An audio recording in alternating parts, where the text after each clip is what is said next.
Assalamualaikum warahmatullahi wabarakatuh.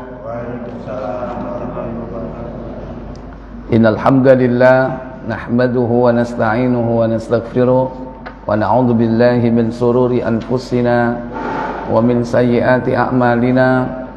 Man yahdihillahu fala mudilla lahu wa man yudlil fala hadiya lahu.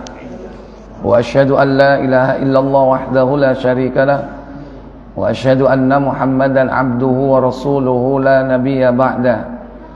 Allahumma salli wa sallim wa barik ala Muhammadin sallallahu alaihi wa ala alihi wa ashabihi wa man tabi'ahum bi ihsanin ila yaumiddin.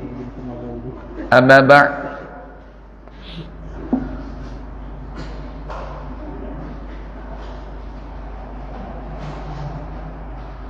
Puja dan puji syukur kita panjatkan kepada Allah Jalla wa'ala atas limpahan nikmat yang Allah karuniakan kepada kita semua.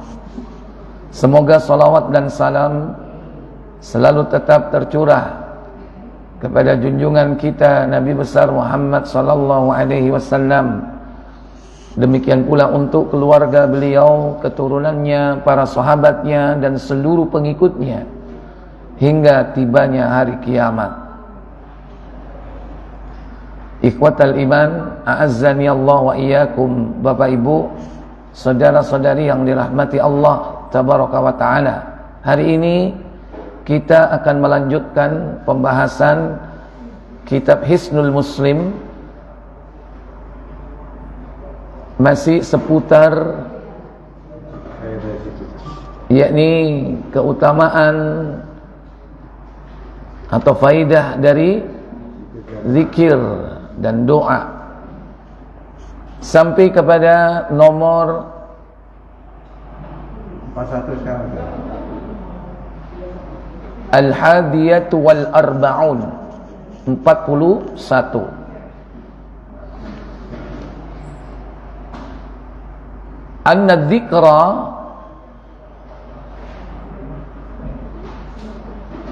ya'dilu ad-darba bis-sayfi fi sabilillahi ta'ala. Bahwasanya zikir itu bagaikan atau seperti tebasan pedang di jalan Allah. Seperti tebasan pedang di jalan Allah, berarti seperti orang yang berjihad fisabilillah. Ba'da nafaqatil amwali, setelah menafkahkan harta, wal hamli alal khairi fisabilillah ta'ala, dan menunggang kuda di jalan Allah.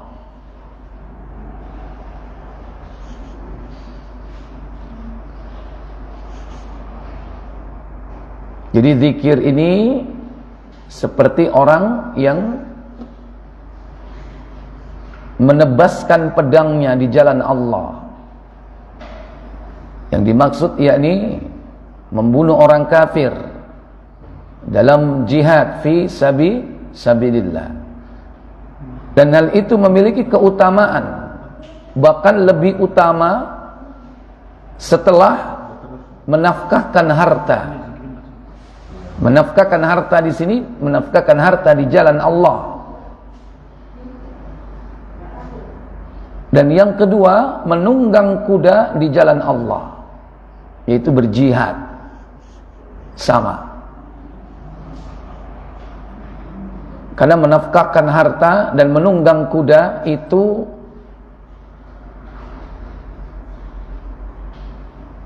dilakukan sebelum membunuh orang-orang kafir.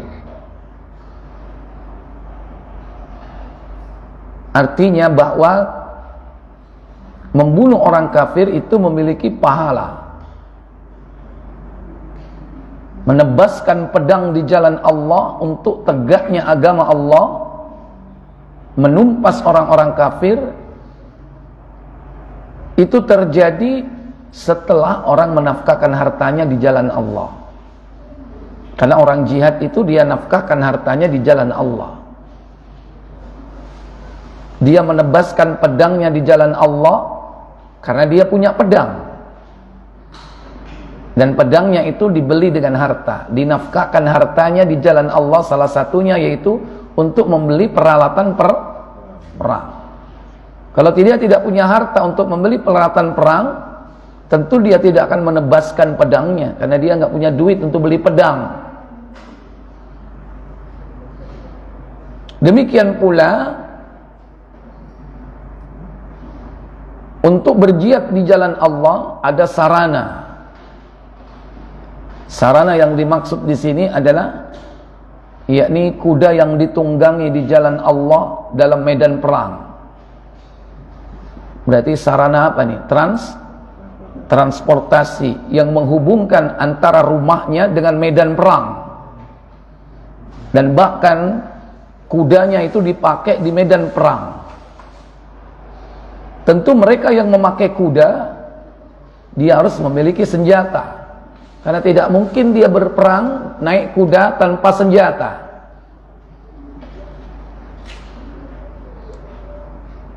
Jadi menebaskan pedang di jalan Allah itu setelah menafkahkan hartanya di jalan Allah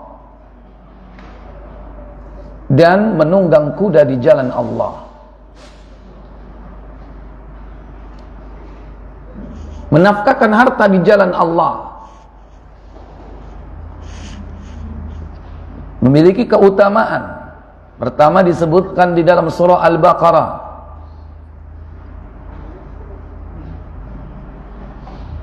yaitu dalam surah kedua ayat 261. Allah Jalla wa Ala berfirman, "Mathalul ladzina yunfiquna fi sabilillahi kamathali habbatin anbatat sab'a sanabil كمثل أنبتت سبع سنابل في كل سنبلة 100 حبة والله يضاعف لمن يشاء والله واسع عليم." Apa kata Allah? Perumpamaan nafkah yang dikeluarkan oleh orang-orang yang menafkahkan hartanya di jalan Allah adalah serupa dengan sebutir benih yang menumbuhkan 7 bulir. Pada tiap-tiap bulir 100 biji. Allah melipat gandakan ganjaran bagi siapa yang dia kehendaki. Dan Allah maha luas karunia-Nya, lagi maha mengetahui. Iya. Perumpamaan orang yang menafkahkan hartanya di jalan Allah seperti satu biji yang ditanam dan tanaman itu tumbuh. Di dalam tanaman itu terdapat apa? 7 bulir. Ada 7 bulir di situ. Dan masing-masing bulir itu berisi berapa biji? Ada 100 biji. Berarti Allah melipat gandakan sampai dengan berapa? 700. Belum lagi ditambah wallahu yudha'ifu liman yasha'. Allah melipat gandakan, yakni pahala orang-orang yang dikehendakinya.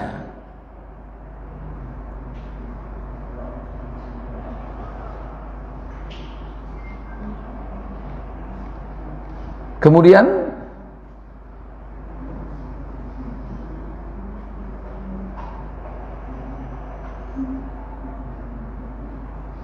keutamaan dari orang-orang yang menafkahkan hartanya di jalan Allah, yakni untuk berjihad. Di dalam surah At-Taubah di antaranya ayat 20 diterangkan orang-orang yang berjihad menafkahkan hartanya di jalan Allah untuk berperang membela agama, mereka memiliki kedudukan yang tinggi di sisi Allah. Pada ayat 20 surah 9 Allah katakan, alladzina amanu wa hajaru wa jahadu fi sabilillahi bi amwalihim wajahadu fi sabilillahi bi amwalihim wa anfusihim a'zamu darajatan indallah wa ulaika humul faizun. Apa kata Allah? Orang-orang yang beriman dan berhijrah serta berjihad di jalan Allah dengan harta, benda dan diri mereka. Diulangi, harta. Ini soalnya ada komanya, Ustaz. Keliru. Iya. Apa namanya? Orang-orang yang beriman dan berhijrah serta berjihad di jalan Allah dengan harta benda dan diri mereka adalah lebih tinggi derajatnya di sisi Allah, dan itulah orang-orang yang mendapat kemenangan. Iya.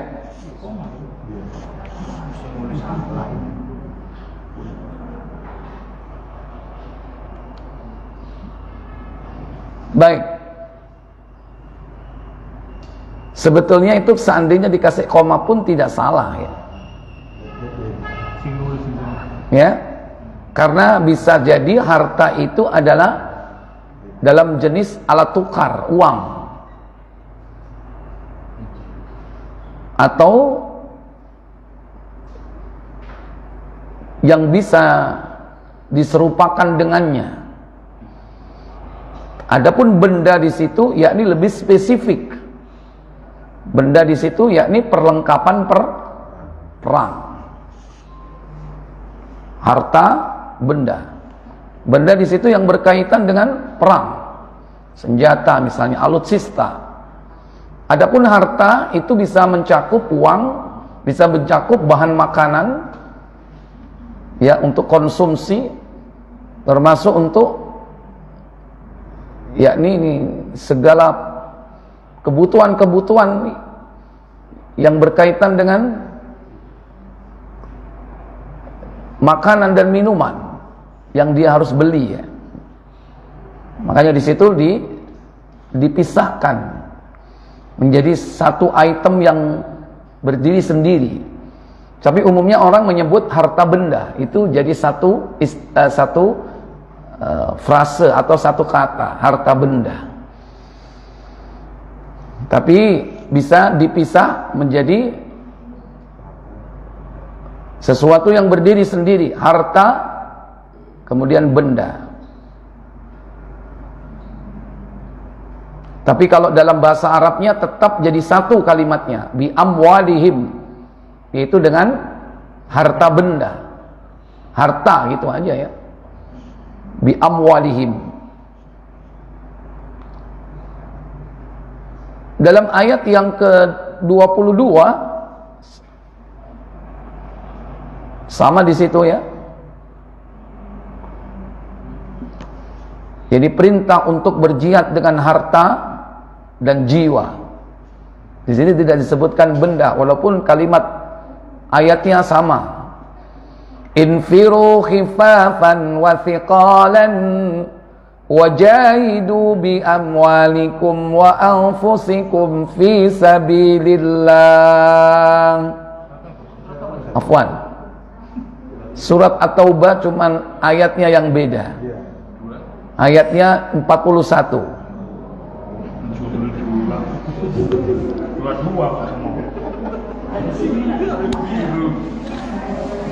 Infiru khifafan wa thiqalan wajahidu bi amwalikum wa anfusikum fi sabilillah dzalikum khairul lakum in kuntum ta'lamun. Apa kata Allah? Berangkatlah kamu baik dalam keadaan merasa ringan maupun berat, dan berjihadlah kamu dengan harta dan dirimu di jalan Allah. Yang demikian itu adalah lebih baik bagimu jika kamu mengetahui. Ya, ini keutamaan berjihad dengan harta dan jiwa. Nah, ternyata ada yang sepadan dengan semua itu, yaitu apa tadi? Zikrullah. Zikir disamakan dengan menebaskan pedang di jalan Allah.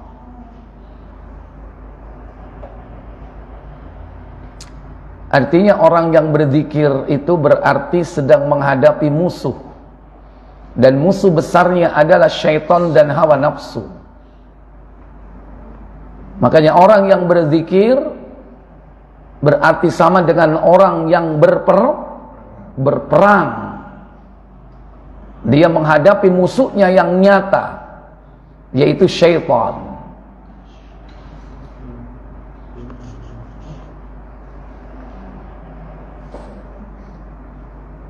Oleh karena itu Imam Ibnul Qayyim Al-Jauziyah, beliau menggambarkan zikir yang dilakukan di waktu pagi dan petang itu seperti baju besi yang melindungi dirinya dari berbagai macam hantaman senjata musuh,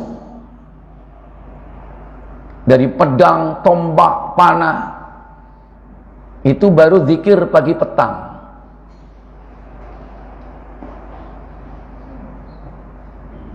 Sehingga yang lebih utama dari peralatan perang, alutsista,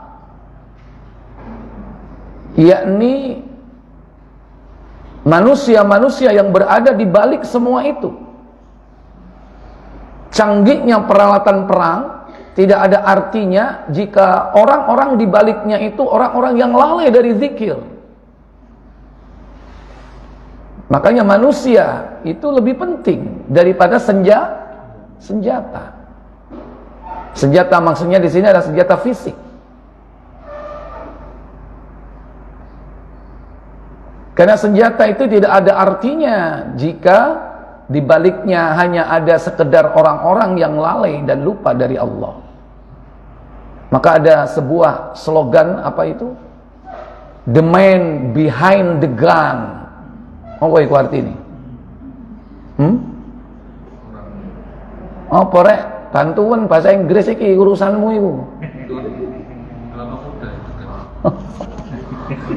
The man behind the gun. The gun duduk tegan kelopo. Kelopo duduk.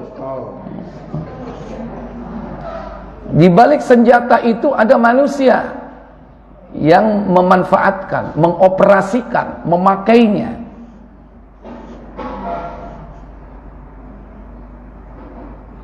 Kalau ada orang yang berperang melawan musuh, yang dihadapi adalah orang-orang kafir dengan senjata yang sederhana, sementara orang-orang mukmin dengan senjatanya yang canggih, tapi iman mereka banyak penyimpangan akidah dalam hal ini, tenggelam dalam syirik dan kekufuran, atau dia lalai dari zikir kepada Allah. Yang dikejar adalah dunia, mungkin ketika dia jihad, berperang. Yang dikejar adalah harta, wanita. Tapi bukan kejayaan Islam, li'ilali kalimatillah, yaitu perang dalam rangka meninggikan agama Allah.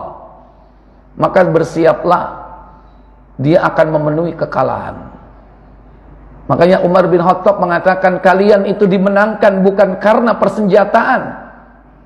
Kalian dimenangkan oleh Allah dalam setiap jihad, yaitu karena ketakwaan kalian kepada Allah. Tapi kalau kalian tidak bertakwa, berbuat maksiat sebagaimana musuh-musuh kalian, maka yang diperhitungkan adalah canggihnya persenjataan dan jumlahnya pasukan perang. Kalau ternyata orang-orang Islam itu yakni tidak mau bertakwa kepada Allah Jalla wa'ala, tapi kalau dia mau bertakwa kepada Allah, sekalipun alutsistanya, senjatanya mungkin barangkali kalah canggih.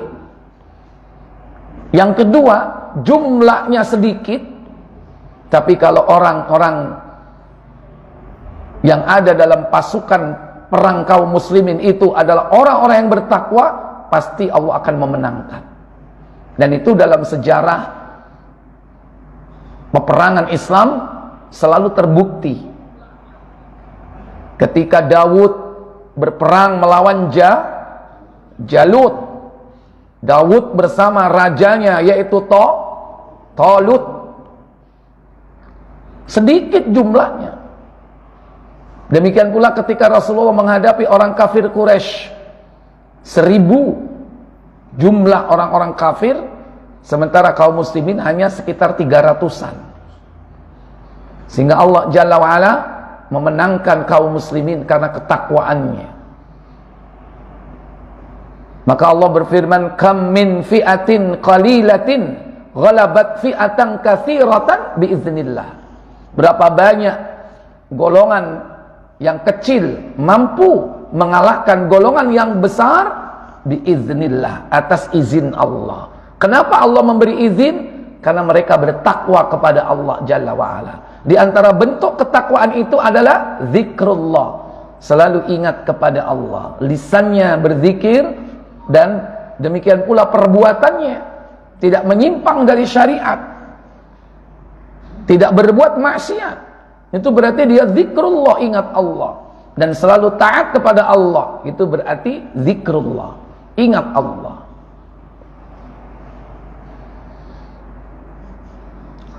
Baik, ats-tsalisat ats-tsaniyatu wal arba'un. Yang ke-42, anna dzikra ra'sus syukri, bahwasannya zikir adalah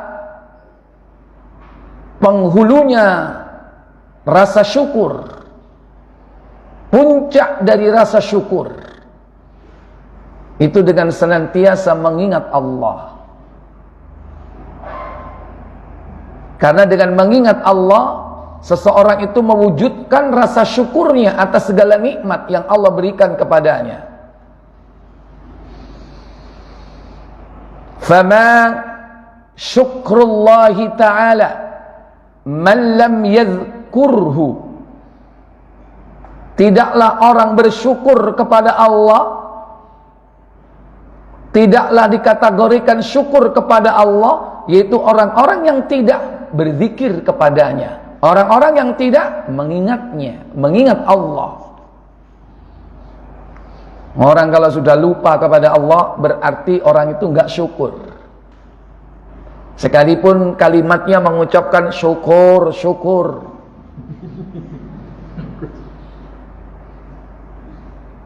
tapi dia tidak ingat hukum Allah. Kalau orang itu tidak mengingat aturan-aturan Allah, syariat-syariat Allah, undang-undang Allah, belum dikatakan bersyukur. Sekalipun dia setiap hari syukuran, pendino syukuran ngundang wong mangan, apa rek syukuran oleh rezeki. Tapi perbuatannya menunjukkan dia lalai, lupa kepada Allah. Lihat setiap 17 Agustus ada malam tasyakuran enggak? Ada enggak? Bagaimana mewujudkan rasa syukur kepada Allah? Harus mengingat aturan Allah, bukan melakukan kesyirikan. Pergi ke tempat-tempat keramat, lantas di sana dia melakukan kesyirikan, matur nuwun gemba, kula diparingi kemerdekaan. Padahal sudah jelas kemerdekaan itu dalam undang-undang atas berkat rahmat Allah. Dan dengan didorong oleh keinginan luhur. Luhur itu artinya apa? Budi pekerti yang baik, akhlak yang mulia dari para mujahid kita. Itu kalau dirubah sedikit udah beda pengertiannya. Dan didorong oleh keinginan leluhur, beda. Ya, Hanya ngasih leh saja sudah beda itu. Atas berkat rahmat Allah dan didorong oleh keinginan luhur supaya berkehidupan dan pergebangsaan yang bebas. Oleh karena itu wis kata terus no iki oleh anulan. Ya. Lha wong SD kok ngapalno ya sampai saiki hafal. Ya. Jadi didorong oleh keinginan luhur, semangat untuk berjihad. Makanya mereka yang berjuang demi kemerdekaan ini dalam rangka untuk menegakkan agama Allah di muka bumi ini, supaya syariat Islam ini bisa dikerjakan dengan baik di bumi pertiwi, katanya begitu. Ya, di bumi Nuswantara,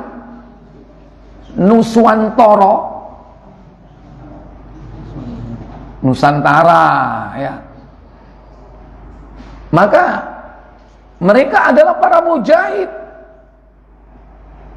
bukan dalam rangka untuk memenangkan, yakni kelompok, memenangkan suku tertentu, memenangkan mungkin barangkali belum ada partai saat itu ya, tapi ada kelompok-kelompok tertentu, suku-suku tertentu. Bukan untuk itu, bukan untuk kemenangan satu suku Jawa sendiri, kemenangan suku Sunda, bukan. Tapi kemenangan agama Allah di bumi Allah ini, supaya mereka bisa mengumandangkan adzan, supaya bisa menegakkan sholat, supaya bisa melaksanakan haji ke Baitullah dengan lancar dan mudah. Dan itulah dibutuhkan, yaitu kebebasan, terlepas dari penjajahan. Maka siapa yang berjuang melepaskan diri dari penjajahan, terutama penjajahan hawa nafsu, tidak sekedar penjajahan fisik berupa penjajahan yakni kolonialisme, tapi penjajahan dari kesyirikan, penjajahan dari penyimpangan kekufuran, penjajahan dari kebid'ahan, maka berarti dia telah berjihad di jalan Allah tabaraka wa ta'ala. Nah, ketika kita sudah mendapatkan itu, wujudkan rasa syukur itu dengan apa? Taat kepada Allah. Tutup mensyukuri kemerdekaan malah joget, ya kan? Malah konser dangdut. Ada nggak mewujudkan rasa syukur terhadap karunia kemerdekaan malah gawe lomba apa? Ibu-ibu ngempit balon. Ono enggak? Sing seneng ngono iku sapa? Delok bapak-bapak apa ibu-ibu? Bapak-bapak. Ya, sudah keluar melenceng dari rasa syukur. Nanti ada lomba joget, ada enggak? Ada lomba joget. Ya, paling tidak lomba rebut kursi, nanti disetelmu musik. Lawang kita diajarkan untuk bersyukur kepada Allah atas nikmat dengan cara mengikuti tuntunan sunnah. Ini malah apa? Lomba mangan kerupuk ambek ngadeg. Bersyukur atau tidak itu? Lomba mangan kerupuk. Masa ana aturan kerupuk digantung? Mari ngono mangan mbek ngadeg. Nah ini, itu perkara-perkara kecil yang kadang-kadang kita ini tidak kritis terhadap masalah-masalah itu. Katanya bersyukur tapi justru lalai dari mengingat Allah. Tidak zikrullah. Tidak mengingat aturan-aturan Allah. Bahwa itu termasuk perbuatan maksiat. Bahwa itu termasuk perbuatan mungkar. Bahwa itu termasuk perbuatan keji. Oleh karena itu, Bapak Ibu, saudara-saudari sekalian, perlu merekonstruksi bagaimana cara mewujudkan rasa syukur itu yang sebenarnya, sesuai dengan yang diharapkan oleh Allah dan Rasul-Nya. Tidak lain yaitu harus dengan cara mengingat Allah tabaraka wa ta'ala. Sehingga Allah sandingkan bersyukur itu dengan berzikir. Pada awalnya Allah perintahkan untuk mengingat Allah, kemudian Allah perintahkan untuk bersyukur. Berarti bersyukur itu caranya dengan berzikir mengingat Allah. Kata Allah dalam surah Al-Baqarah pada ayat 152 kalau tidak salah. Fadhkuruni azkurkum washkuruli wala takfurun. Apa kata Allah? Benar ya? Karena itu ingatlah kamu kepadaku, niscaya aku ingat pula kepadamu, dan bersyukurlah kepadaku, dan janganlah kamu mengingkari nikmatku. Iya. Kalimat yang disampaikan pada statement ayat ini, zikir baru apa? Syukur. Berarti zikir itu bagian daripada apa? Daripada syukur.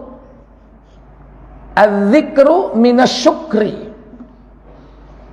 Maka Allah perintahkan dari yang lebih spesifik, yakni dari yang lebih khusus. Yang lebih khusus itu apa? Zikrullah. Nah, zikrullah itu bagian dari yang lebih luas, yaitu apa? Syukrullah. Maka caranya mensyukuri Allah itu salah satunya dengan zikrullah.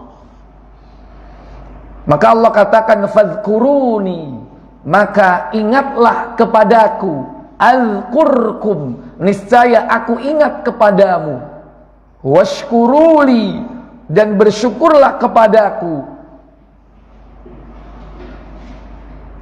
fala takfurun wala takfurun, jangan kau ingkar.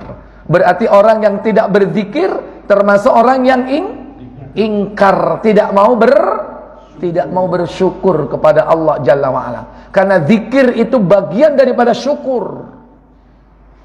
Mengingat Allah, mengingat aturan Allah, mengingat syariat Allah, mengingat undang-undang Allah, itu bagian dari wujud bersyukur kepada Allah. Karena kita tidak kurang-kurang diberi nikmat oleh Allah Jalla wa'ala. Baik. Ats-tsalitsatu wal arba'un, 43. Anna akramal khalqi 'ala Allah Ta'ala minal mu'minina, bahwasannya makhluk yang paling mulia di antara orang-orang mukmin adalah man la yazalu lisanuhu ratban min dzikrihi, yaitu orang yang senantiasa lisannya basah mengingat Allah. Lisannya basah mengingat Allah. Fa innahu abqahu fi amrihi wa nahyihi. Karena orang yang seperti itu sesungguhnya dia telah menjaga, memelihara perintah-perintahnya dan menjauhi larangan-larangannya.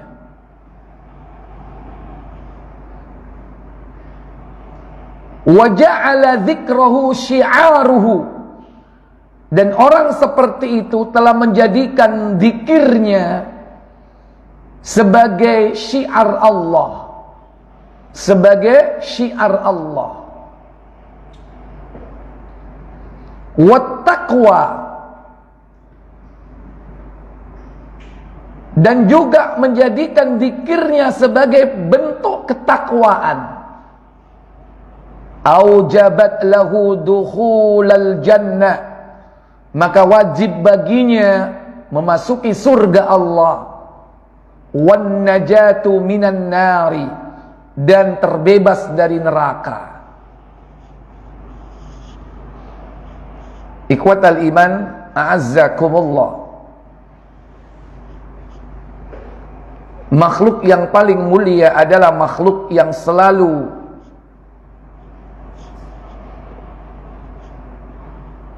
membasahi lidahnya dengan zikir. Rotban, yaitu basah. Lisanuhu rotban, yang lisannya basah, min dzikrihi, dengan mengingatnya. Basah lisannya dengan mengingat Allah, yaitu dengan mengucapkan kalimatut thayyibah berupa tasbih, tahmid, takbir, tahlil, dengan tasmiyah, dengan ta'awud, dengan istirja', dengan hauqalah. Lisannya tidak pernah keluar kata-kata yang kotor dan jorok, karena itu sesuatu yang sangat bertolak belakang dan tidak akan bisa berkumpul dalam tempat yang sama. Jarang kita jumpai orang yang mengumpulkan kebiasaan zikir dengan kebiasaan meso.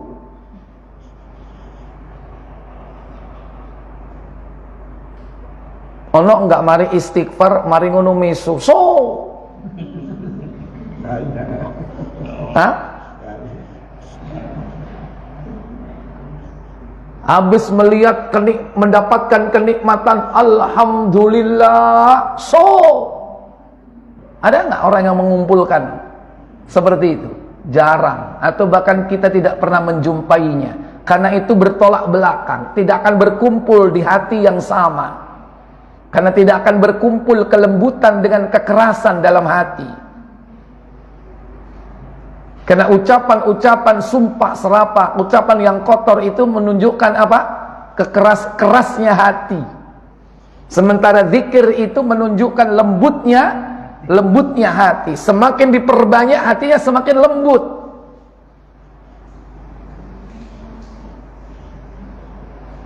Maka orang mukmin yang paling mulia di sisi Allah, yang berusaha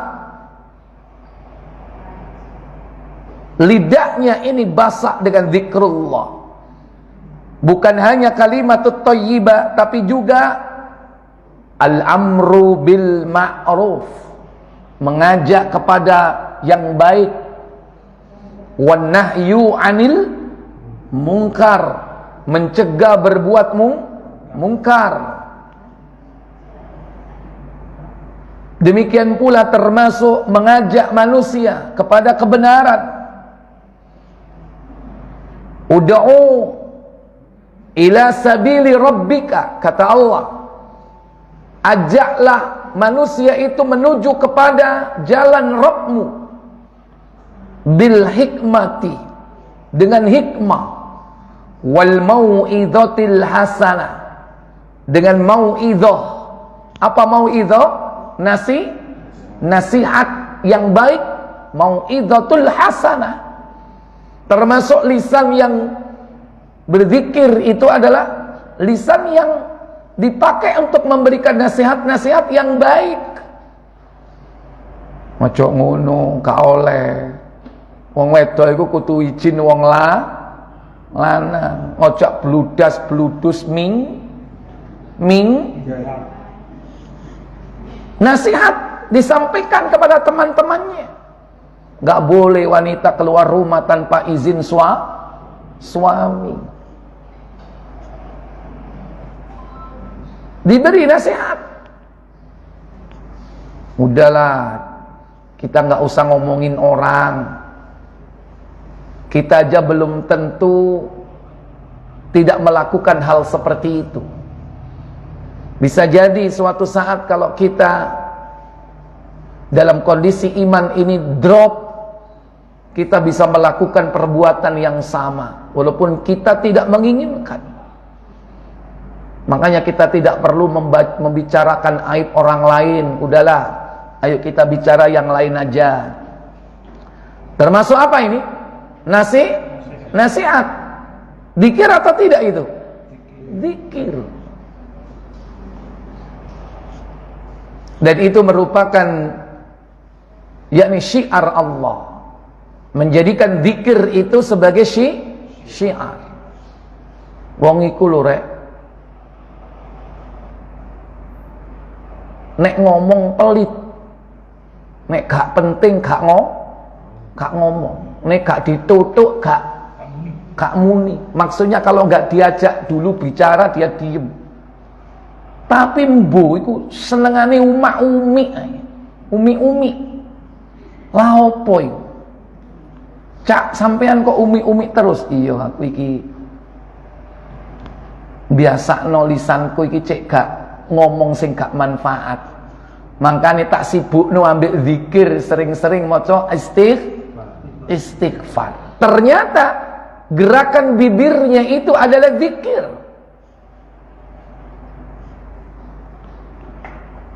Oh ngono cak yo. Iya, cobaan. Awakmu nek wis zikir ngono iso tenang. Biyen aku iku hobi ngrasani wong.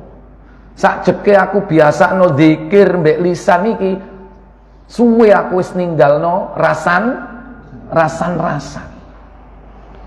Dia bisa menjadi syiar, mengajak orang lain untuk berbuat yang sama.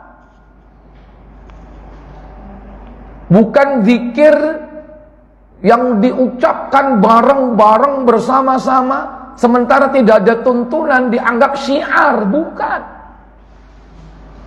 Syiar itu zikrullah, mengingat Allah dengan lisan dan perbuatan kita, yang kemudian orang lain itu mengikuti jejak langkah kita.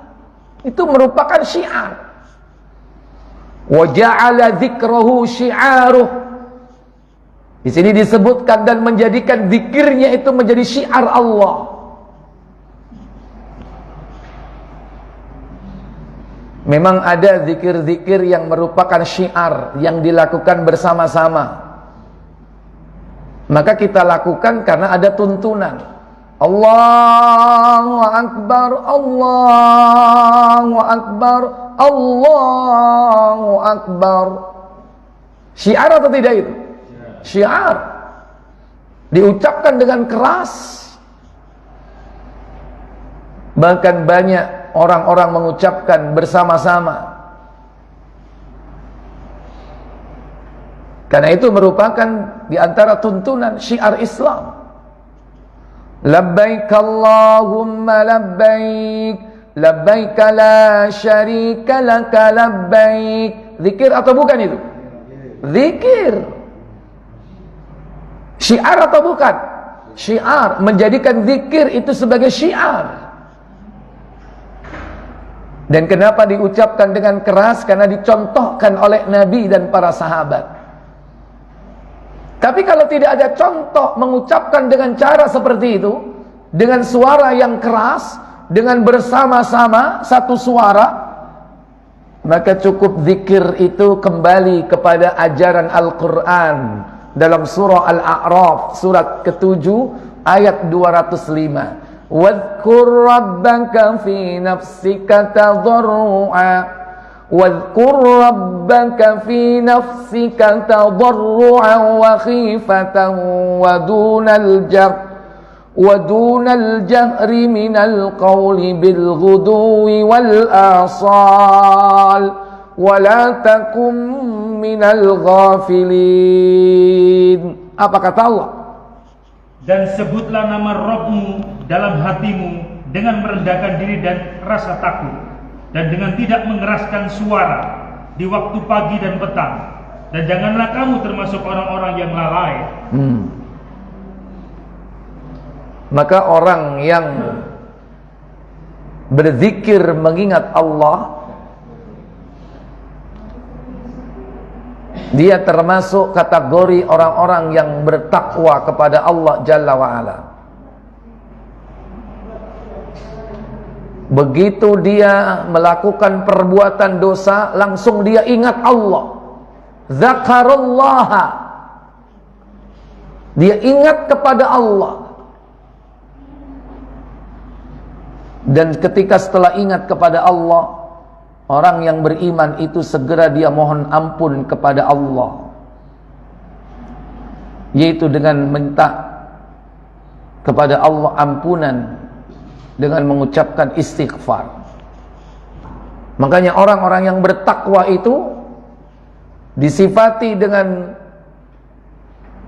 orang yang selalu berzikir, baik dengan perbuatannya ataupun dengan lisannya. Kata Allah dalam surah Ali Imran 133, wasari'u ila maghfiratin min rabbikum wa jannatin arduhas samawati wal ardu u'iddat lil muttaqin. Apa kata Allah? Dan bersegeralah kamu kepada ampunan dari Rabb-Mu dan kepada surga yang luasnya seluas langit dan bumi, yang disediakan untuk orang-orang yang bertakwa. Yang disediakan untuk orang yang bertakwa. Wattaqwa, kata penulis di sini, aujabat lahu dukhulal jannah, dan menjadikan zikir itu sebagai bentuk ketakwaan yang mewajibkan dirinya memasuki surga Allah, wan najatu minan nar, dan yakni kebebasan dari neraka. Maka dalam ayat 134, mereka orang yang bertakwa itu disifati dengan zikir baik dalam perbuatan maupun lisannya. Alladzina yunfiquna fis sarra'i wad-dharra. Apa kata Allah? Yaitu orang-orang yang menafkahkan hartanya baik di waktu lapang maupun di waktu sempit. Ini mengingat Allah. Mengingat Allah dengan hartanya di waktu lapang maupun sempit. Ini aspek apa? Aspek perbuatan. Wal kadhiminal ghaidha wal 'afina 'anil nas. Apa kata Allah? Dan orang-orang yang menahan amarahnya dan memaafkan kesalahan orang. Iya, ini termasuk bagian dari mengingat Allah, yaitu menahan amarah. Walaupun manusia tidak bisa lepas dari rasa marah, karena itu merupakan tabiat dasar. Tetapi marahnya orang mukmin itu marah karena Allah. Kalau itu karena dunia, dia terapkan ayat ini. Kalau itu urusan dunia, wal kadhiminal ghaidha, dia tahan amarahnya. Anake ngilangno HP, ngamuk enggak? Padahal si anyar, anyar 5 juta iki. Ayo, apa meneh sing 20 juta iku? Ayo dijuro. Halo, ngamuk enggak? Kalau itu urusan dunia, wal kadhiminal ghaidha, dia tahan amarahnya, wal 'afina 'anil nas, dan dia tahan dan dia memaafkan kesalahan orang lain.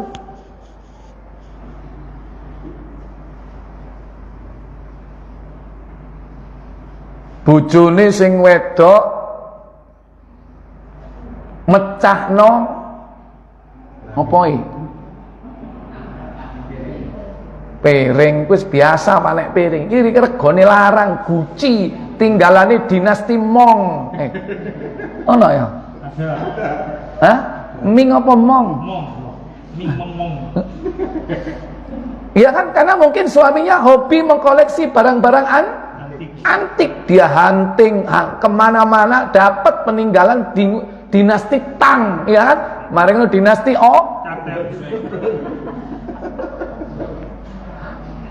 udah mahal-mahal dirusak, dipecahkan. Saya tanya, marah nggak suaminya? Ya. Halo? Sudah pecah. Ini itu contoh, ya kan? Pecah gitu paling menghilangkan, merusak barang yang dicintainya. Nah, orang mukmin, calon penghuni surga yang disebutkan dalam ayat itu bukan hanya menahan amarah, tapi dia memaafkan kesalahan orang lain. Termasuk sing sering nglakoni salah iku bojo. Maka seorang lelaki calon penghuni surga adalah mereka yang selalu memaafkan kesalahan istrinya. Wis gak popo dik, duit kena digoleki. Wis gak popo, insyaallah meni oleh barang maneh. Itu ciri orang-orang yang bertakwa kepada Allah Jalla wa'ala. Dan itu merupakan zikrullah, ingat Allah. Makanya Allah katakan dalam surah At-Taghabun 64 pada ayat 14, ya ayyuhalladzina amanu inna min azwajikum wa auladikum aduwwan lakum fahdharuhum wa in ta'fu wa tasfahu wa taghfiru fa innallaha ghafurur rahim. Apa kata Allah? 64:14 Taghabun. 64:14. Hai orang-orang mukmin, sesungguhnya di antara istri-istrimu dan anak-anakmu ada yang menjadi musuh bagimu. Maka berhati-hatilah kamu terhadap mereka. Dan jika kamu memaafkan dan tidak memarahi serta mengampuni mereka, maka sesungguhnya Allah Maha Pengampun lagi Maha Penyayang. Iya. Hai orang-orang yang beriman, sesungguhnya di antara istri-istrimu dan anak-anakmu ada yang menjadi musuh bagi kalian. Ini sudah menjadi puncak ujian bagi seorang suami. Kalau kita punya istri, bukan hanya menjadi fitnah, tapi menjadi musuh. Kalau fitnah itu sudah pasti, istri itu ujian. Tapi yang tidak diharapkan itu menjadi musuh. Toh demikian Allah perintahkan bukan hanya yakni berhati-hati, wa in ta'fu, jika kau memaafkan, wa takfiru, dan mengampuninya, fa innallaha ghafurur rahim, maka sesungguhnya Allah Maha Pengampun lagi Maha Penyayang. Makanya bapak-bapak, kalau ingin mendapatkan izin, jadilah laki-laki yang pemaaf. Insya Allah akan mendapatkan izinnya. Baik, iku jeru wis aja diterusno. Iku rumusnya itu. Baik. Ar-rabi'atu wal arba'un. Yang ke-44. Anna fil qalbi qaswatan la yadhabuha illa dzikrullah ta'ala. Bahwasanya di dalam hati itu terdapat keras. Apa?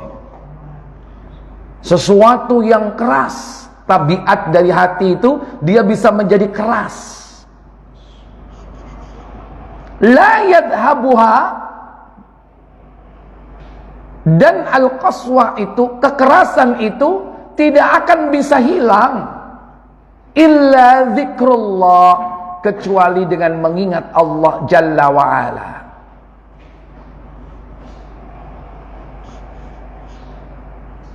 Hati itu ada kalanya dia seperti batu,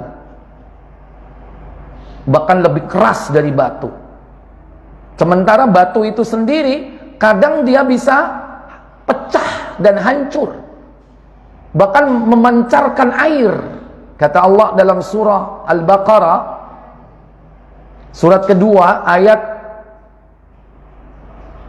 75 kalau tidak salah.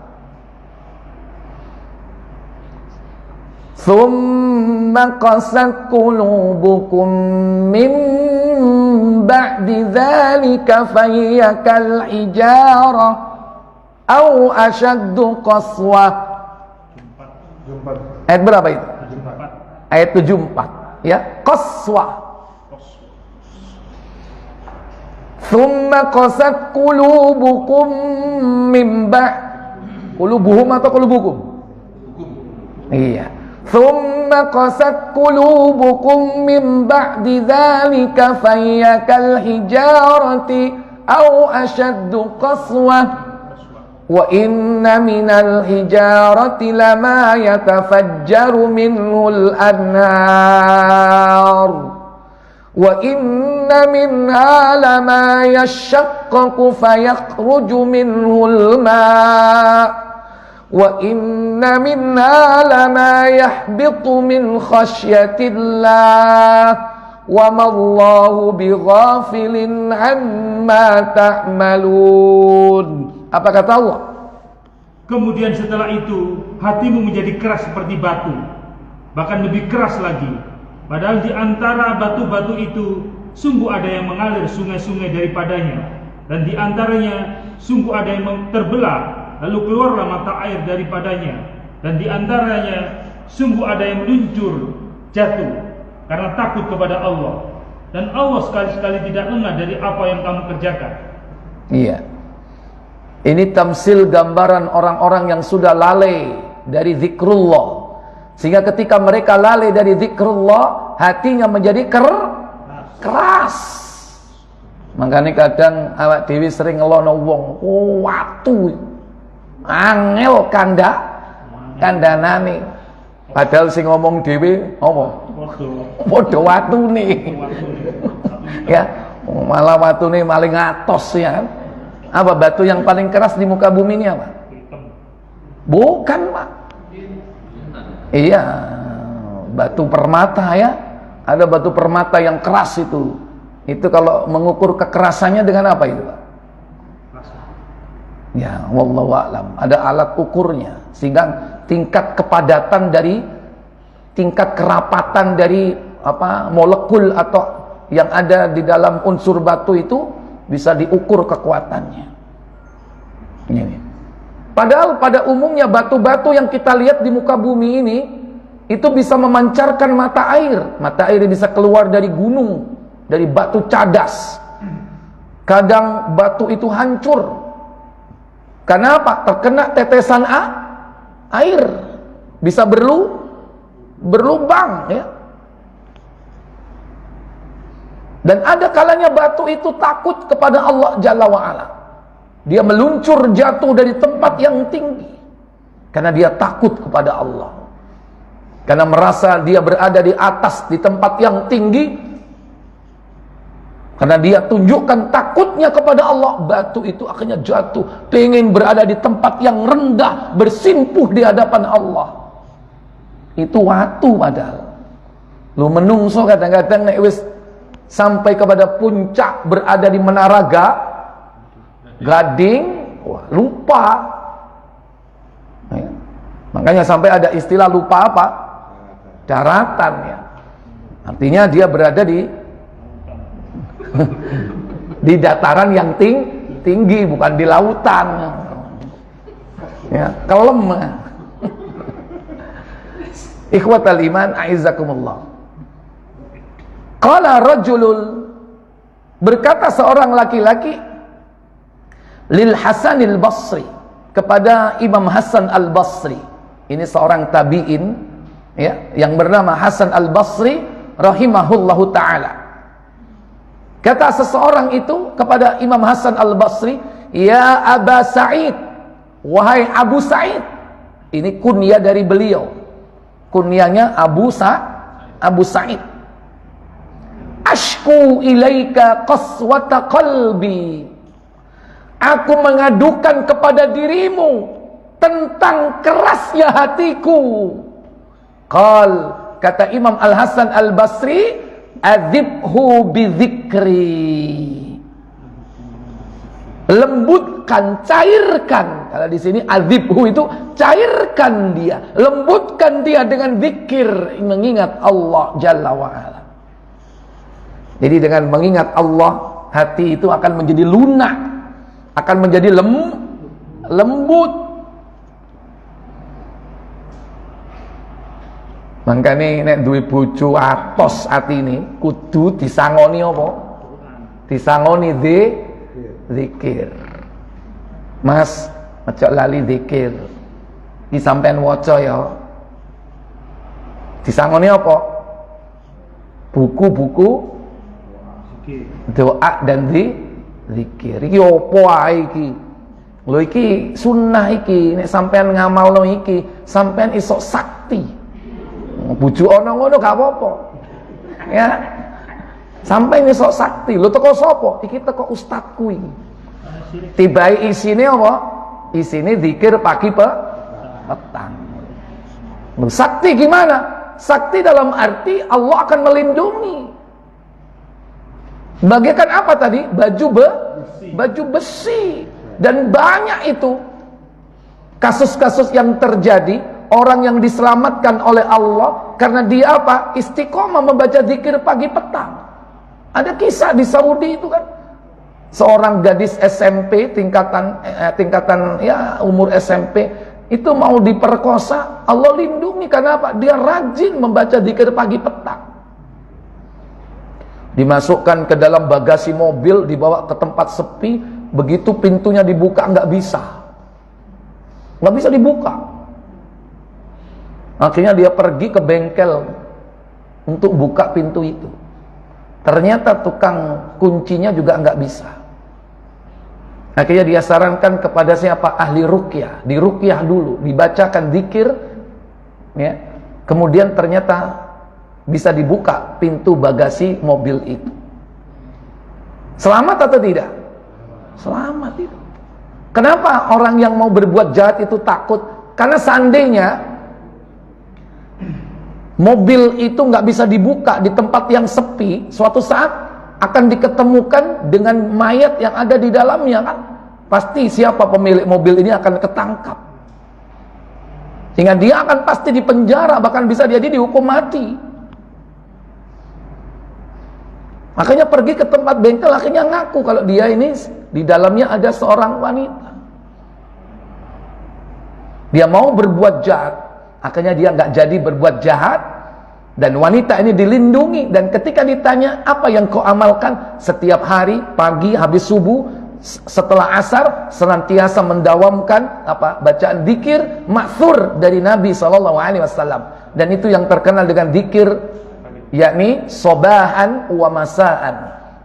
Zikir sobahan wa masaan, yang terkenal dengan istilah zikir pagi dan petang. Banyak yang lainnya, kasus-kasus Allah memelihara seseorang itu karena dia istiqomah zikrullah.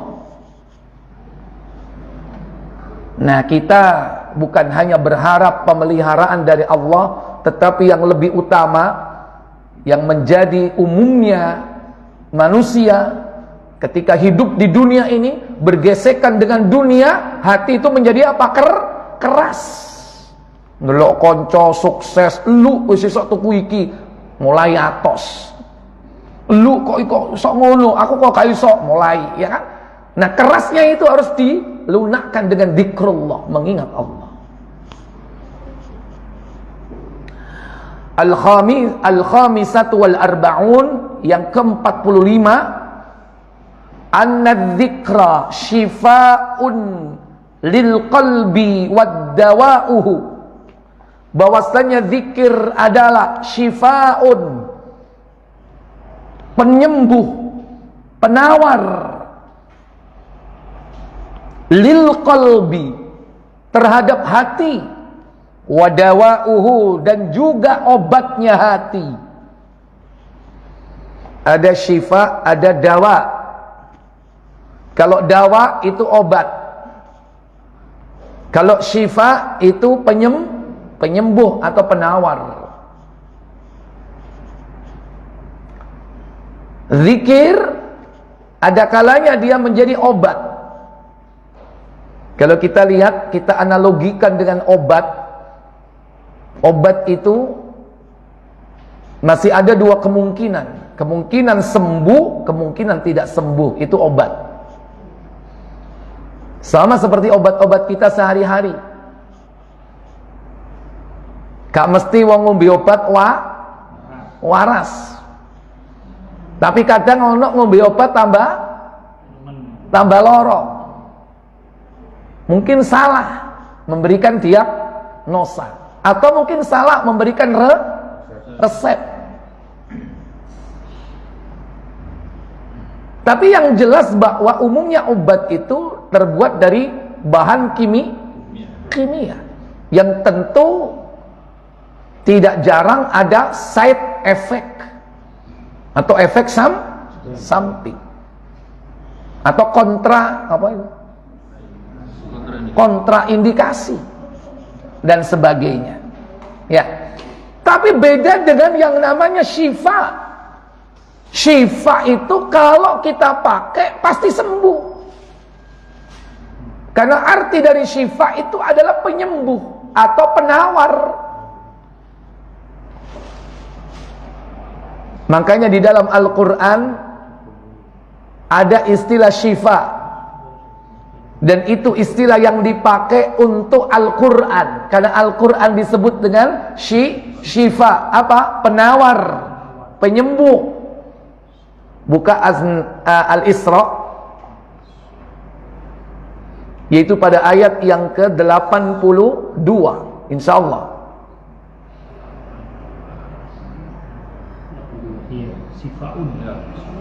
Ada sifat di situ?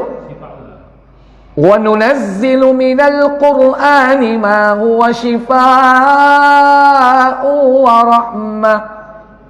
wa rahmatul lil mu'minin wa la yazidu adh-dhalimina illa khasara. Apa kata Allah? Dan kami turunkan dari Al-Quran suatu yang menjadi penawar dan rahmat bagi orang-orang yang beriman. Dan Al-Quran itu tidaklah menambah kepada orang-orang yang zalim selain kerugian. Iya. Dan kami turunkan sesuatu yang ada di dalam Al-Quran itu apa? Syifa. Syifa di situ diartikan apa? Penawar. Biasanya istilah penawar itu bagi orang yang terkena apa? Racun. Berarti dia akan mengembalikan kepada posisi semula, yaitu berupa kesembuhan, kesehatan. Termasuk bukan hanya mengembalikan kepada kesehatan fisik, tapi juga mengembalikan kepada kesehatan jiwa. Karena disebutkan di situ yakni sebagai syifa, penawar atau penyembuh.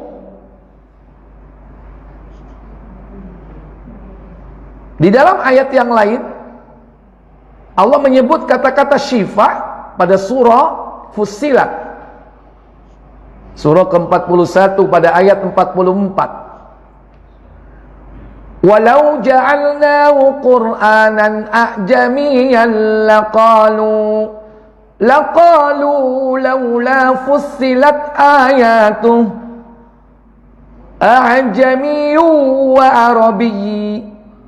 Qul huwa lilladheena amanu hudan wa shifaa. Apa kata Allah? Dan jikalau kami jadikan Al-Quran itu suatu bacaan dalam bahasa selain Arab, tentulah mereka mengatakan, mengapa tidak dijelaskan ayat-ayatnya? Apakah patut Al-Quran dalam bahasa asing, sedang Rasul adalah orang Arab? Katakanlah Muhammad, Al-Quran itu adalah petunjuk dan penawar bagi orang-orang mukmin. Iya, Allah sebutkan sebagai penawar. Sama seperti Al-Isra kan?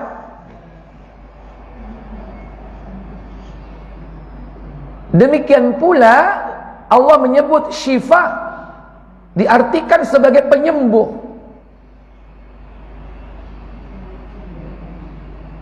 Penyembuh apa yang ada di dalam dada manusia. Dalam surah Yunus 10 pada ayat yang ke-57 Allah Jalla wa Ala berfirman, Ya ayyuhan nasu qad ja'atkum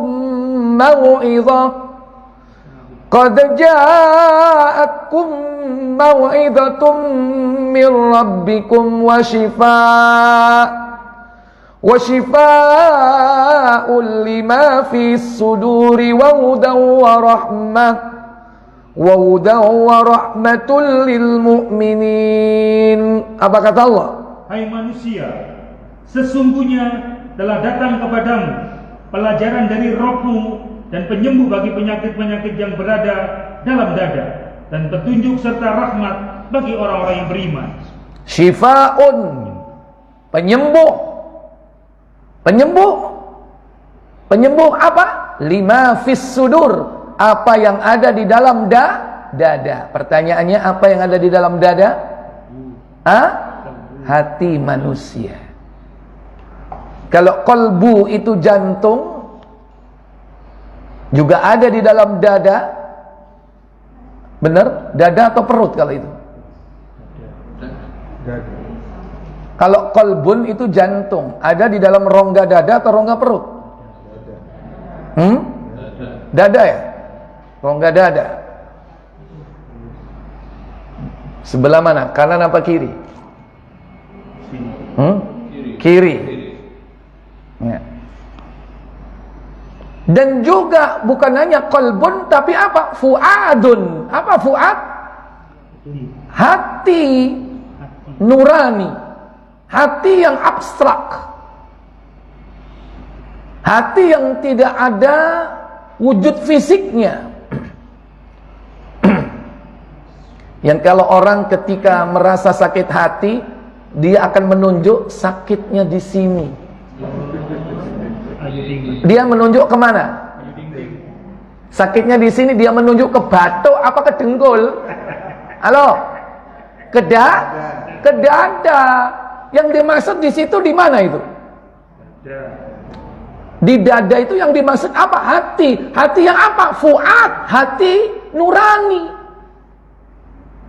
Kalau yang fisik itu mungkin yang sakit jantungnya. Duk. Iya kan? Ya krungu bojone mbek wong wedok liya padahal bibike ya kan? Adike, ya kan? Duk. Sakitnya di sini. Loh. Pasti yang ditunjuk dadanya. Maka seluruh sakit, penyakit yang ada di dalam hati, termasuk sakit jantung, maka penawar dan penyembuhnya adalah zikrullah. Di antara zikrullah itu adalah apa? Al-Quran. Hai manusia, telah datang kepada kalian mau'idhah, yaitu pelajaran mir rabbikum, dari Rabbmu Allah, wa shifaun, dan sesuatu yang menjadi penyembuh. Penyembuh apa? Lima fis sudur, apa yang ada di dalam hati, dada. Wa huda, dan petunjuk. Wa rahmatun, rahmat lil mu'minin, bagi orang-orang yang beriman, orang-orang mukmin. Oleh karena itu Al-Quran itu hanya bisa untuk mengobati orang-orang yang beriman. Wong kafir mau wacana Quran, mulai. Ya, apa jarene wong? Gak mempan, gak makan, gak mandi, tak medes lebele, apa? Gak kena di kandani, gak kena dituturi. Apa iku? Tanya saja sama bapak kita. Apa iku? Cuman saya dengar katanya orang kandani gak kena dituturi, angel, ya kan? Apalagi kalau dibicarakan, dibacakan ayat-ayat Allah Jalla wa'ala. Baik. Jadi inilah fungsi daripada zikrullah. Wal ghaflatu maraduhu wal qulubu maridatun. Adapun kelalaian adalah penyakitnya, dan hati itu terdapat penyakit. Makanya ada penyakit hati, dan tidak lain yang menjadi puncak penyakit hati itu adalah kesyirikan dan kekufuran. Karena hati orang-orang kafir, orang musyrik itu bahkan bukan hanya berpenyakit, tapi hati mereka sudah mati, tertutup. Makanya disebut kafir karena hatinya tertutup. Ya, tercover, kufur. Karena dia tercover hatinya. Itu hatinya orang kafir. Adapun hati orang-orang muslim ini, ada kalanya dia punya penyakit di dalamnya. Kalau orang kafir, kata Allah Jalla wa'ala, hatinya itu mati. Karena memang Allah kunci mati hati orang-orang kafir itu.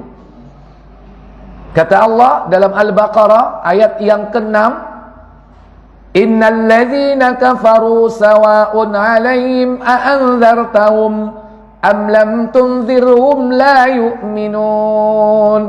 Khatamallahu 'ala qulubihim wa 'ala sam'ihim wa 'ala absarihim ghishawah وَعَلَىٰ أَبْصَارِهِمْ غِشَاوَةٌ وَلَهُمْ عَذَابٌ عَظِيمٌ.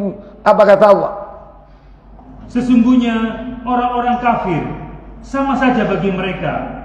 Kamu beri peringatan atau tidak, kamu beri peringatan, mereka tidak juga akan beriman. Allah telah mengunci mati hati dan pendengaran mereka, dan penglihatan mereka ditutup, dan bagi mereka siksa yang amat berat. Para ulama menyebut mereka ini memiliki hati qalbun mayyitun, hati yang mati. Karena sudah dikunci mati oleh Allah. Khatamallahu ala qulubihim. Allah kunci mati hatinya atas pendengaran mereka, atas penglihatan mereka. Nih. Nah, adapun orang-orang muslim yang terindikasi dengan penyakit hatinya, yaitu orang-orang munafik, maka hatinya ini lagi sakit. Hatinya sakit. Nah, itu perlu disembuhkan. Cuman bedanya kadar penyakitnya itu berbeda-beda. Stadiumnya berbeda-beda. Makanya ada tingkat kemunafikan itu dalam skup amaliyah, ada tingkat nifak itu dalam skup i'tiqadiyah. Termasuk orang mukmin sendiri, hatinya bisa berpenyakit, mungkin ada di dalamnya yaitu hasad. Ada di dalam hati itu mungkin ujub. Itu penyakit-penyakit hati yang tentunya harus disembuhkan. Disembuhkannya dengan apa? Dengan zikir, mengingat Allah tabaraka wa ta'ala. Kata penulis, wa shifa'uha wa dawa'uha fi zikrillahi ta'ala. Maka penawar dan penyembuhnya serta obatnya adalah selalu mengingat Allah Jalla wa'ala, mengingat akan syariatnya, hukumnya, undang-undangnya, aturan-aturannya, sehingga hidupnya akan dibimbing. Dia selalu taat kepada Allah, menjalankan perintah dan meninggalkan larangan-larangan Allah. Bukan hanya melaksanakan perintah wajib, tapi dia hidupkan sunnah. Bukan hanya meninggalkan yang haram, tapi menjauhi hal-hal yang dibenci, yaitu yang makruh. As-sadisatu wal arba'un, yang ke-46, anna dzikra aslu muwalatillahi, bahwasanya zikir adalah pokok loyalitas kepada Allah Azza wa Jalla,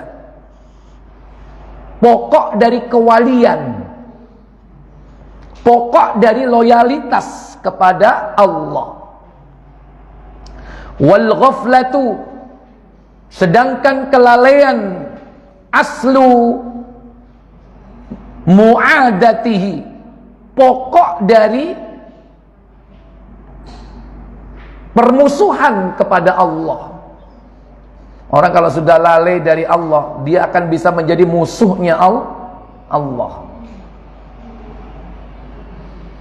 Wa annal 'abda la yazalu yadhkuru rabbahu hatta yuhibbuhu fayuwaliyuhu. Maka bahwasannya seorang hamba jika dia senantiasa mengingat Rabb-nya hingga akhirnya Allah mencintainya, maka Allah akan menjadikannya wali, menjadikannya kekasih. Makanya kalau ingin jadi waliullah, salah satu jalan yang harus ditempuh yaitu banyak zikrullah. Zikir, mengingat Allah, mengingat aturannya, hukumnya, syariatnya, undang-undangnya. Wala yazalu yakfulu anhu, dan tidaklah seorang hamba yang selalu dalam kelalaian hatta yubghidahu fayu'adiyahu, hingga akhirnya Allah akan marah kepadanya dan akan memusuhinya. Bukan jadi wali malah dimusuhi. Bukan jadi waliullah malah justru jadi wali syaitan. Dan wali syaitan itu musuhnya Allah atau bukan? Musuhnya Allah. Jadi Bapak Ibu, saudara-saudari sekalian yang dirahmati Allah Jalla wa'ala, karena kewalian itu masih tetap terbuka sampai akhir zaman. Dan di antara sifat dari waliullah itu adalah yakni orang yang istiqomah di dalam mengerjakan ketakwaan kepada Allah. Kata Allah dalam surah Yunus ayat 62, ala inna awliya Allah, ala inna awliya Allah la khawfun alaihim, ala inna awliya Allah la khawfun alaihim wa la hum yahzanun. Apa kata Allah? Ingatlah, sesungguhnya wali-wali Allah itu tidak ada kekhawatiran terhadap mereka dan tidak pula merasa sedih hati. Siapa mereka itu? Alladzina amanu wa kanu yattaqun, yaitu orang-orang yang beriman dan mereka selalu bertakwa. Iya, mereka adalah orang-orang yang beriman wa kanu yattaqun, dan selalu bertakwa. Tadi ciri orang-orang yang bertakwa apa dia? Berzikir, niat Allah, berzikir dengan perbuatannya, menahan amarah. Termasuk jika dia berbuat dosa, berbuat keji, orang yang bertakwa itu zikir dengan lisannya. Apa? Bertobat. Dia mohon ampun kepada Allah. Dalam surah Ali Imran ayat 135, ciri orang-orang bertakwa,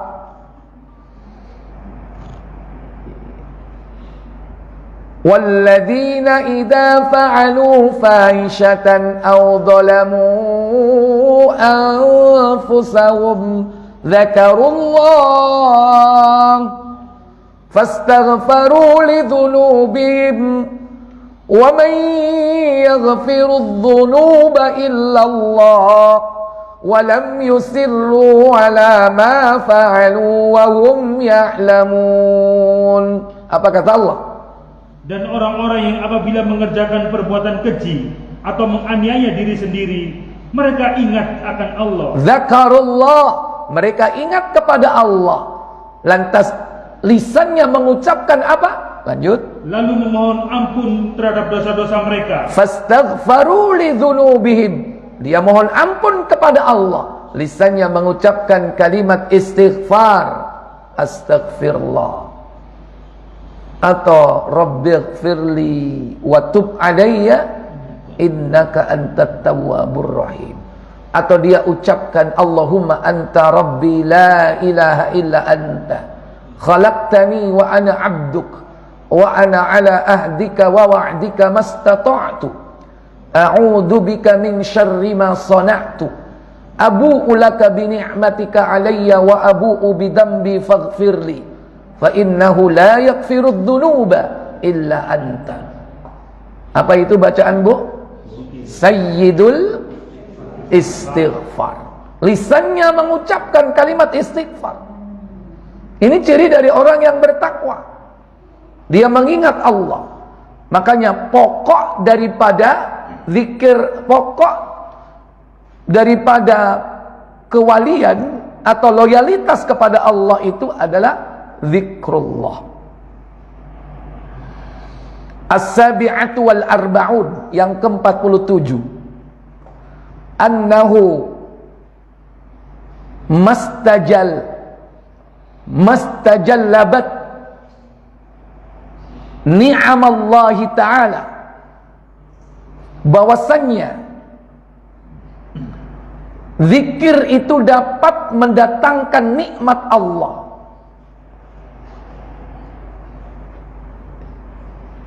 Wastad'afat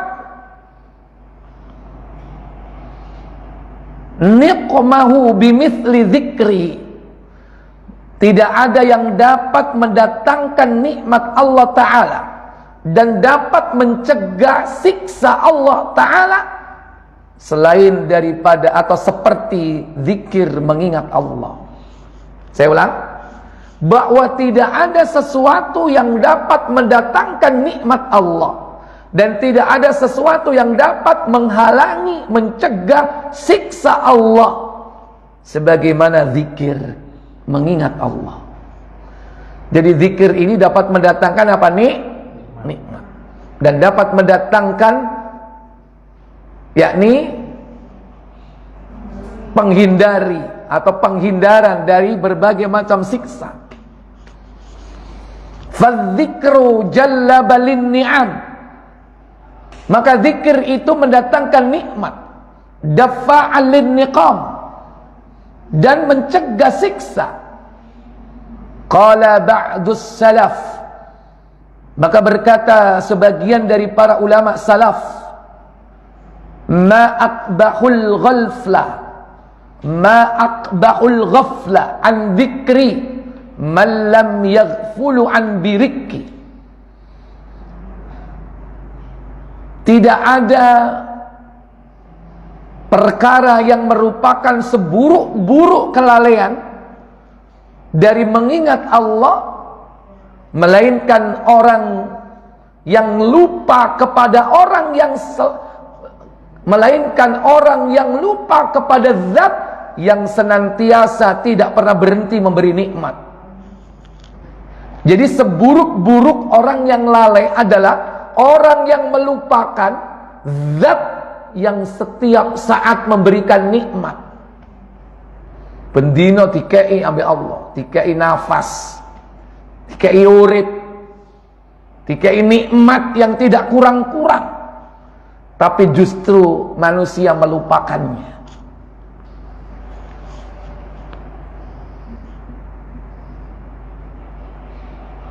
Ada orang tidak bisa bernafas saja, dia harus membeli oksigen. Itu kalau di total oksigen yang kita hirup 24 jam ini berapa juta, Pak? Kemarin waktu kena corona, satu tabung oksigen yang besar itu berapa, Pak?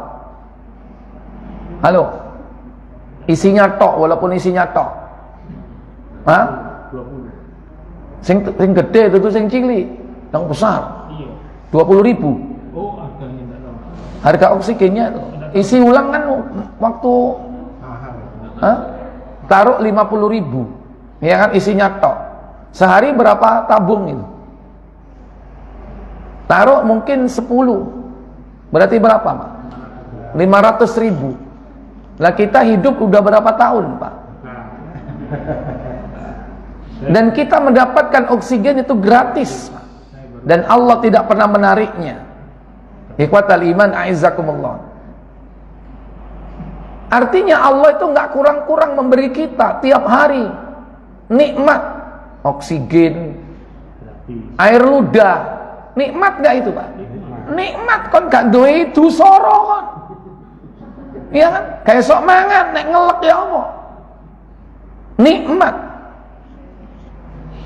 Makanya tidak ada seburuk-buruk makhluk yang lalai kepada zat yang telah memberikan berbagai macam nikmat yang tidak terhitung, melainkan mereka yang lupa dari mengingatnya, mengingat Allah Jalla wa'ala. As-sabi'atu sudah, as-saminatu wal arba'un 48. Az-dzikru yujabu salatallahi azza wa jalla wa malaikatahu ala dzakir. Zikir itu mewajibkan adanya salawat Allah dan para malaikatnya atas orang yang berzikir.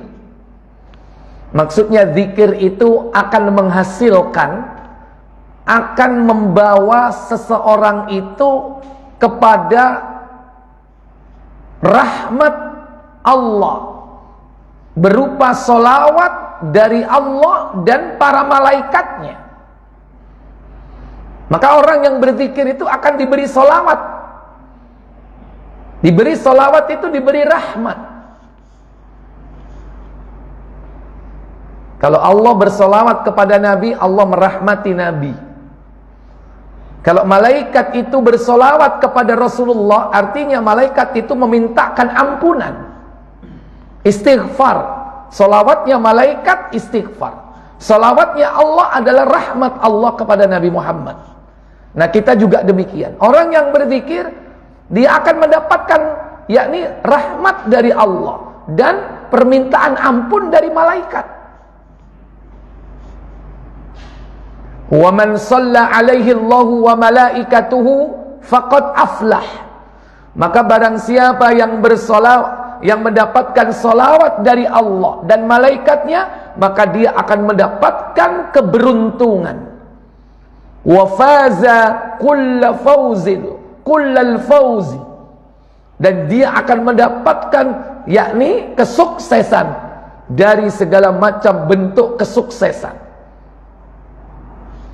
Sebagaimana firman Allah dalam surah Al-Ahzab, surah yang ke-33 ayat 41 sampai dengan 43. Ya ayyuhalladzina amanu dzkurullaha dzikran katsira wasabbihu bukratan wa asila.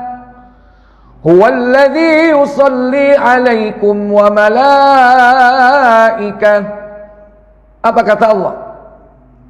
Hai orang-orang yang beriman, berzikirlah dengan menyebut nama Allah, zikir yang sebanyak-banyaknya, dan bertasbihlah kepadanya di waktu pagi dan petang.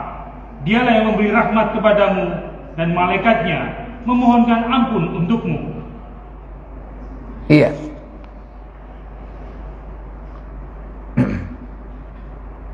Wahai orang-orang yang beriman, berzikirlah kalian menyebut nama Allah, dzikran katsira, dengan zikir yang banyak. Wasabbihu bukratan wa asila, dan bertasbihlah kalian bukratan di waktu pagi, wa asilan, dan juga di waktu petang.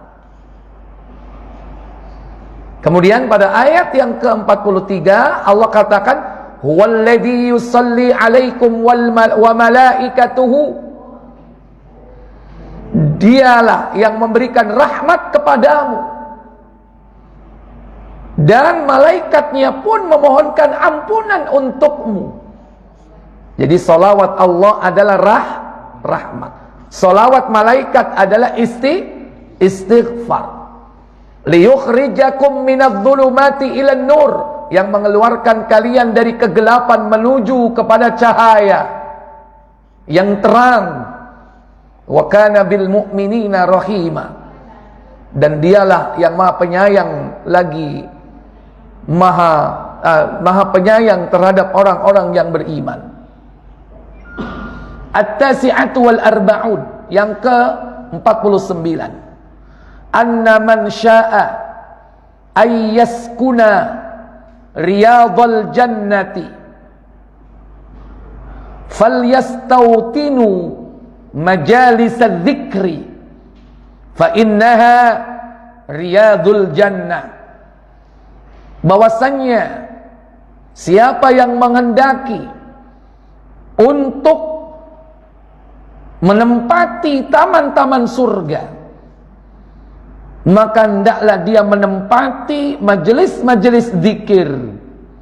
Fa innaha riyadul jannah, karena majelis zikir itu adalah taman-taman surga. Karena disitulah seseorang akan dinaungi oleh sayap malaikat. Karena di tempat itulah malaikat senantiasa memohonkan ampun dan memberi, Allah Jalla wa'ala menurunkan apa? Ketenangan, yaitu menurunkan sakinah.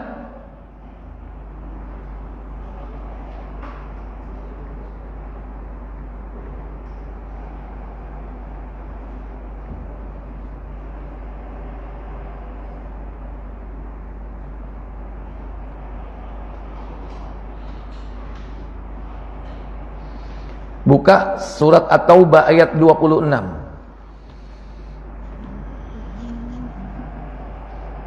Thumma anzalallahu sakinatahu ala rasulihi wa 'alal mu'minina wa anzala junudan lam tarawha wa 'addaba alladhina kafaru wa dhalika jazaa'ul kafirin. Apa kata Allah?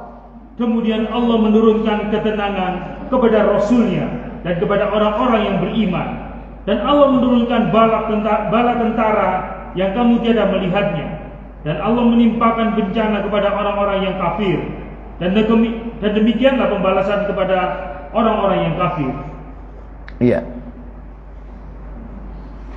Ini ketika Nabi perang Badar berhadapan dengan orang-orang kafir.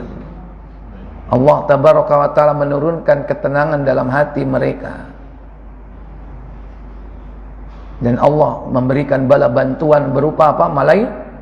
Malaikat yang diturunkan dari langit dengan bergelombang.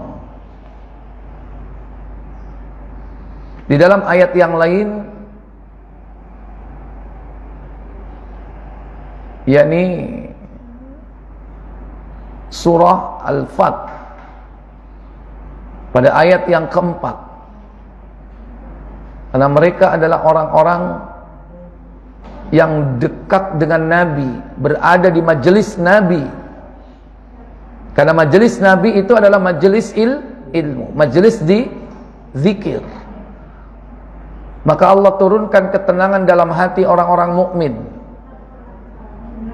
Surah Al-Fat, surah 48 ayat yang keempat. Huwallazi anzala as-sakinata fi qulubil mu'minina liyazdadu imanan ma'a imanihim walillahi junudus samawati wal ard wa kana Allahu aliman hakima. Apa kata Allah? Dialah yang telah menurunkan ketenangan ke dalam hati orang-orang mukmin, supaya keimanan mereka bertambah di samping keimanan mereka yang telah ada. Dan kepunyaan Allah lah tentara langit dan bumi, dan adalah Allah Maha mengetahui lagi Maha bijaksana. Ya. Ketika ada seseorang sahabat membaca Al-Quran, tiba-tiba itu ada kuda yang berada di sekitarnya itu berlari berputar-putar. Ternyata kuda itu berlari berputar-putar karena melihat di atasnya ada awan yang turun. Dan ketika disampaikan kepada Nabi, itulah sakinah. Allah turunkan sakinah. Baik Bapak Ibu, saudara sekalian yang dirahmati Allah Jalla wa'ala, InsyaAllah kita akan lanjutkan pada pertemuan yang akan datang sampai kepada nomor terakhir, yaitu Sittun 60 ya. Nah, yang akan datang kita tuntaskan, kita akan tuntaskan yang akan datang sampai 60. Sekarang kita baru sampai yang ke 49. Berarti besok 50 sampai 60. ya, insyaallah, karena sudah waktunya mepet ya. Semoga bermanfaat. Sementara tidak ada pertanyaan, kita tutup kafarat majelis. Subhanakallahumma wa bihamdik, asyhadu an la ilaha illa anta, astaghfiruka wa atubu ilaik. Wassalamualaikum warahmatullahi wabarakatuh. Waalaikumsalam.